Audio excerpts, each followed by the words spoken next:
Hello, नमस्कार. मी शारदा. तुमचं सर्वांचं खूप खूप स्वागत आहे शारदा मराठी व्लॉगमध्ये.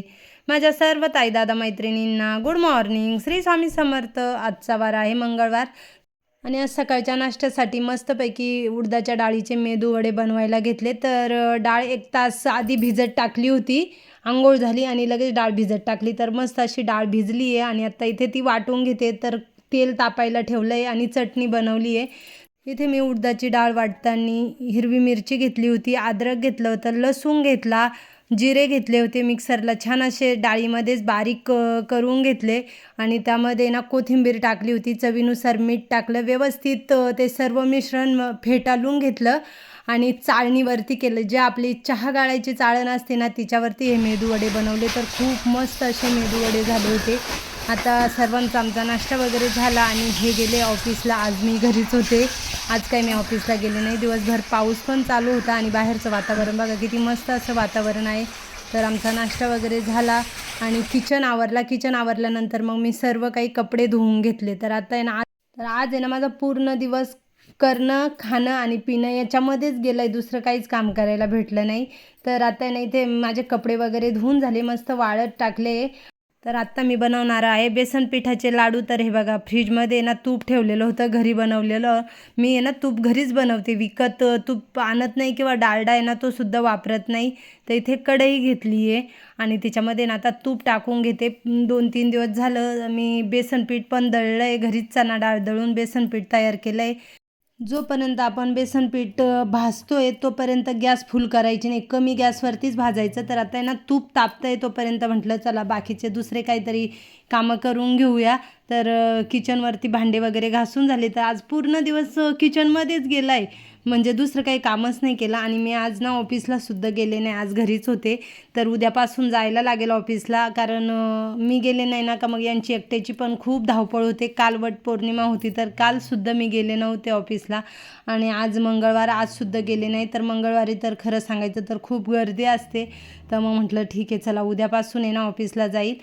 मी घरी असले ना मग यांना एकट्यालाच 2 टेबल सांभाळायला लागतात, मागचा आणि पुढचा. मग मी असले ना का मी पुढचा टेबल मी सांभाळते, मागचं त्यांचं काम ते करतात, असं असतं आमच्या ऑफिसमध्ये. तर आता ना इथे मी म्हैसूर पाकचं पॅकेट फोडलं आहे. मला आहे ना म्हैसूर पाक आवडतो, तर माझ्या घरामध्ये ना नेहमीच असतो आहे म्हैसूर पाक. तर इथे तूप तापतं आहे तोपर्यंत म्हटलं थोडेसे भांडे तरी लावून देऊया. तर मोठे मोठे जे भांडे होते ना ते लावून दिले, पातेले कढाया वगैरे असं. आणि बाहेर पाऊससुद्धा पडू राहिला आहे. तर एवढं मस्त वाटतं आहे ना आता. खरं तर पावसाची गरज आहे, कारण जून महिना संपत आला तरीही पाऊस पडला नाही. तर आता 1-2 दिवसापासून येणार रिमझिम का होईना किंवा थोडाफार पाऊस सुरू झाला आहे. नाही तर अजून तर एवढे दिवस पाऊस पडत नव्हता. आणि खरं शेतकऱ्यांना आहे ना पावसाची खूप गरज आहे, कारण आता भात वगैरे पेरून झाले आणि मस्त असे भात रोप उतरून पण आले शेतकऱ्यांचे, त्याच्यामुळेच पावसाची गरज आहे. तर इथे ना आता मी कढईमध्ये बेसन पीठ टाकून घेतलं आहे आणि पूर्ण बेसन पीठ हे कमी गॅसवरच भाजायचे, फुल करायची नाही, नाही तर लगेच बेसन पीठ जळून जाईल. तर कमीत कमी 15 ते 20 मिनटं लागलं आहे मला एवढं बेसन पीठ भाजायला. तर बघा कमी गॅसवर असं व्यवस्थित सर्व काही मी तुम्हाला स्टेप बाय स्टेप दाखवलं आहे का कशा पद्धतीने भाजायचं.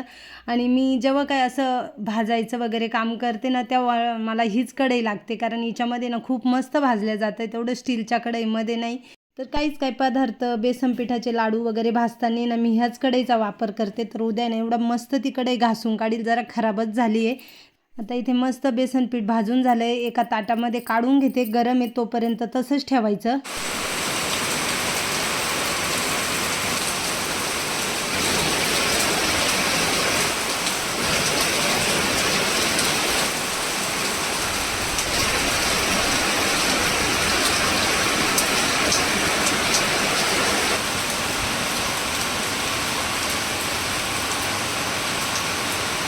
थोडे कपडे वाळत घालायचे बाकी होते तर ते वाळत घालून दिले. आणि इथे ना आता बेसन पीठ थंड झालं आहे. थंड झाल्यानंतर मग मी मिक्सरला पिठी साखर बारीक करून घेतली.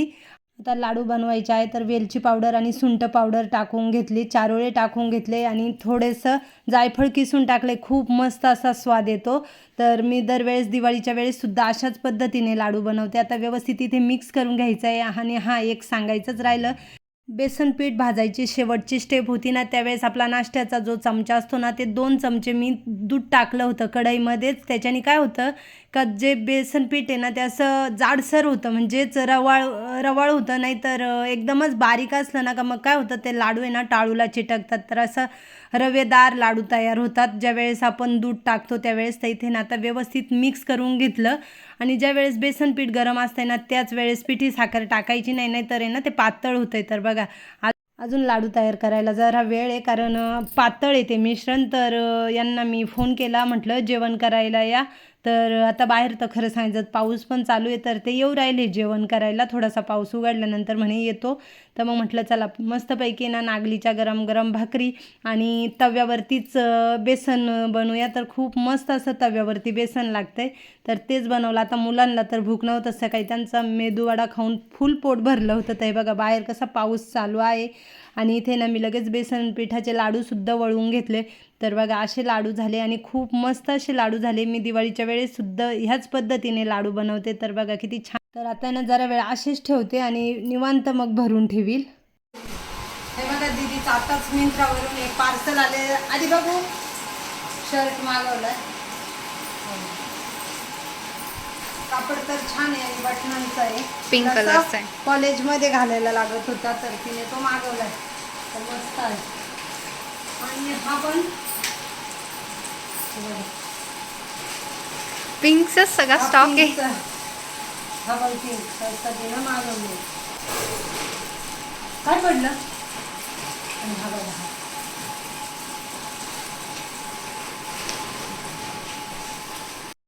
आज शिलाई मशीन हॉलमध्ये काढते. तर मी तुम्हाला बोलले होते का आज माझा पूर्ण दिवस किचनमध्ये स्वयंपाकामध्येच गेला. हे कर ते कर, दिवसभर काही नाही तर काही चालूच होतं. मुलांनी हे खाल्लं का मी लगेच त्यांना विचारायचे आता तुम्हाला काय खायचं आहे. तर त्यांनी सांगितलं. खाणं काही थोडं राहतं पण सांगणं जास्त राहतं. किंवा आता माझी दीदी थोडे दिवसात जाणार आहे आणि तिने काही माझ्याकडं मागितलं आणि मी तिला वेळेत ते दिलं नाही आणि ती निघून गेली, तर ते माझ्या मनाला कुठेतरी वाईट वाटेल ना. त्याच्यामुळं मग मी विचारते. खायचं थोडंच आहे, फक्त करायला लावायचं हेच एक आहे. तर आता मसाला पाव बनवायला घेतला आहे. तर बघा छान असं संध्याकाळी त्यांना ना आता 5:30-6 वाजले, मसाला पाव बनवून देते. तर माझा चहा वगैरे झाला. दीदीनेच मला मस्तपैकी चहा बनवून दिला आणि हे पण आता ऑफिसमधून घरी आले.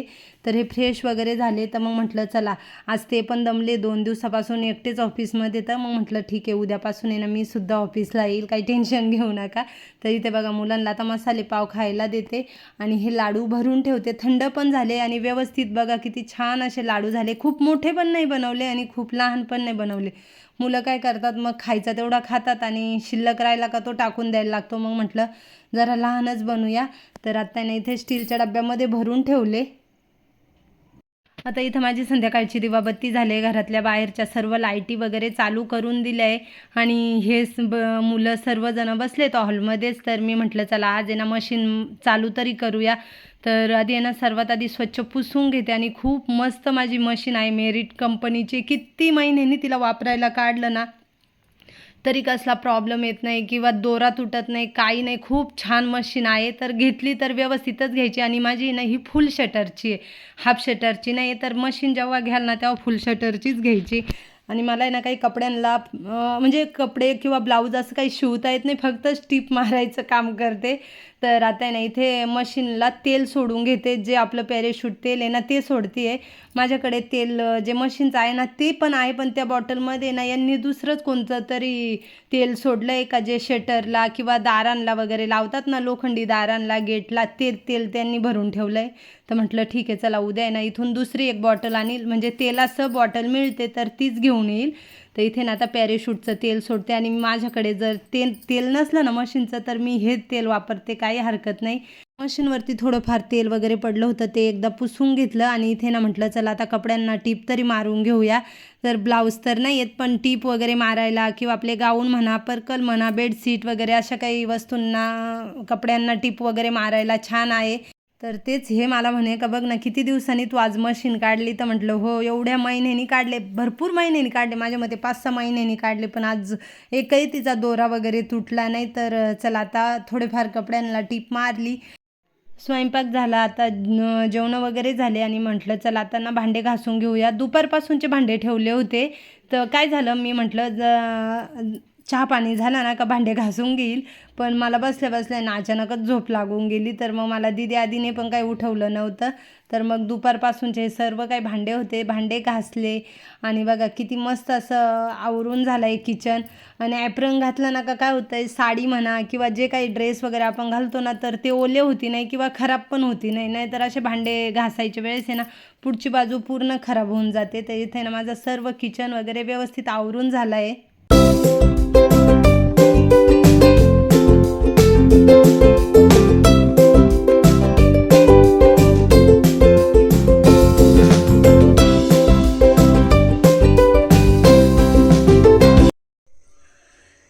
बघितलं इथं तुम्ही माझं सर्व किचन एकदम व्यवस्थित क्लीन आवरून झालं आहे बघा. असं रात्रीच्या वेळेस आहे ना किचन एवढा छान आवरेला असला ना का दुसऱ्या दिवशी उठल्यानंतर काम करायला खरंच खूप छान वाटतं आणि प्रसन्न वाटतं सकाळी सकाळी. नाहीतर उठायचं आणि किचनवरती भांडे किंवा किचन तो खराब वगैरे, मग काम करायला पण मूड येत नाही. तर आता आमच्या इकडे गेले लाईट, कमीत कमी 1 ते 1.5 तास झालं आहे. इन्व्हर्टरवर आहे आता सध्याची लाईट. तर मग आम्ही काय करतो, काही इन्व्हर्टर पुरायला म्हणजे आपल्याला त्याचा उपयोग झाला पाहिजे. मग आम्ही ज्या रूममध्ये असलो ना का तिकडचीच लाईट लावतो, बाकीच्या सर्व लाईटी बंद करतो.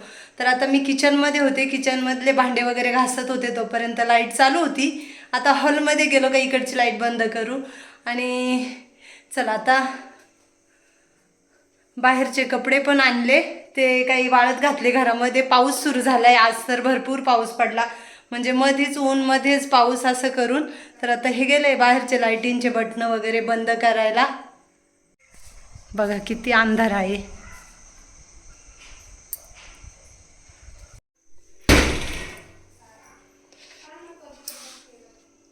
दुधाचा हिशोब करायचा आहे, त्याच्यामुळे इथे कॅलेंडर काढून ठेवलं आहे. आज माझ्या दीदीचं ब्लँकेट धुवून टाकलं, तर मस्तपैकी ते वाळलं आहे. आणि आता हॉलच्या दारं खिडक्या सर्व काही बंद करून घेतो आणि बेडमध्ये बसतो. तर चला आता मी ह्या व्हिडिओचा एंड करते. कसा वाटला आजचा व्हिडिओ कमेंटमध्ये नक्कीच सांगा. व्हिडिओ आवडला तर लाईक शेअर, चॅनलला सबस्क्राईब करा. लवकरच नवीन व्हिडिओ घेऊन येईल.